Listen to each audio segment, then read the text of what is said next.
One of my favorite stories from the Bible involves Hagar. Hagar was a domestic servant. She was an immigrant and a woman at a time when women were not very respected. In her society, she would have been nothing, and perhaps she would have been pretty close to nothing in our society today. Yet this woman was able to give a name to God. She ran into the desert after being mistreated by the family she lived with. And in that place of desperation, an angel of the Lord came to her and gave her a promise about her future and about her family's future. And in that moment, Hagar was able to say, "You are the God who sees me." She was profoundly seen in a way that changed her life and her situation. And she went back to serve alongside that family. But I saw for the first time this week a place where Hagar is in the desert yet again. Her family has sent her away, and this time she is with her son, who is a boy of about 12 or 13 years old at this time. They come into the desert, they run out of water. Hagar becomes desperate, and she leaves her son under a bush to die of thirst while she goes a little ways away and begins to cry. At that moment, however, an angel of the Lord yet again appears to Hagar and says, "I have heard the boy crying. Here is water. You will not die, but you will live."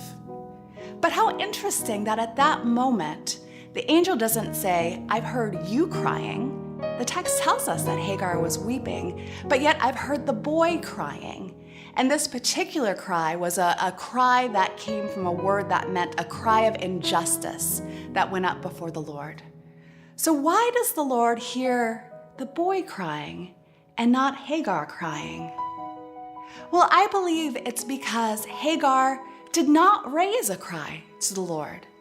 She's gotten into this desperate situation and she's given up. She thinks her only option is to watch her son die or to not watch her son die. But has she forgotten that in the same desert, God came to her and she was able to say, "You are the one who sees me."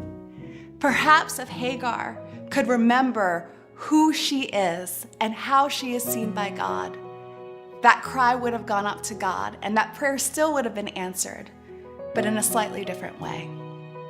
And so there are two things that I take away from this. Number one, there are people in our society that we do not see, people who are on the margins.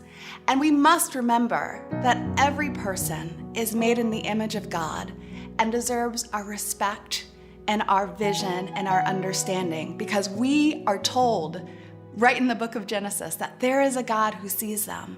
And to the extent that we want to reflect God's image on earth, that is critical for us to do.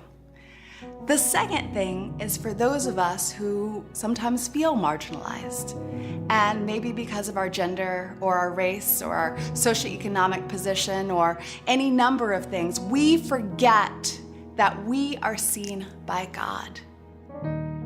Let's remember that we have a God who sees us. And when we are in the desert places, when we're in desperate situations, let's raise our cry to God, not a cry of hopelessness, not a cry of walking away, but a cry of knowing and believing that we are seen.